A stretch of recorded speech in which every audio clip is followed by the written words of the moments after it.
Il y a pas longtemps, j'ai pris un avion pour aller aux États-Unis. J'étais en première classe. Je rentrais dans l'avion comme ça, tu vois, et puis j'étais habillé de manière très très détente, tu vois.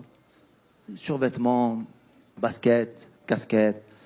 Et il y a un gars qui m'a regardé, il me jugeait. Je sais pas si c'est le syndrome de l'immigré ou du nouveau riche. Un nouveau riche, vous savez tout ce que c'est. C'est un mec qui peut se payer la première classe, mais qui demande des cacahuètes beaucoup dans l'avion. Champagne, 2, oui, on sait pas pourquoi. Et là, il y a un monsieur qui me regardait, tu vois, qui me regardait un peu de haut, comme ça, il était un peu... Et je sentais qu'il me jugeait. Je sais pas si j'étais parano ou quoi. Et j'ai décidé, je me suis dit, je vais dire installer, comme on dit en anglais. Je vais me foutre de sa gueule, je vais pas le lâcher, il va se rappeler de moi toute sa vie, ce mec.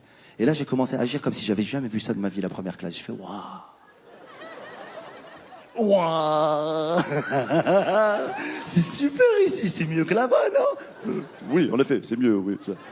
Et là, je lui ai montré mon siège, celui que j'avais payé. J'avais le carton d'embarquement. Je lui ai dit, je peux m'asseoir là ou... Il me dit, ben non, si vous êtes pas en première classe, c'est pas possible. Je dis, je ne dis rien, que ça en a un fou, arrête. Et je vais m'asseoir là-bas, et si le mec qui vient, je me laisse, je pars. J'ai été m'asseoir, je commençais à jouer avec les boutons. Il est devenu fou, le gars.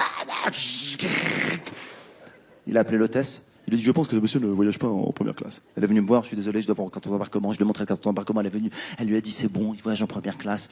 Et moi, je me suis levé, je suis retourné vers le mec. Et je lui ai dit, je lui ai donné 20 €.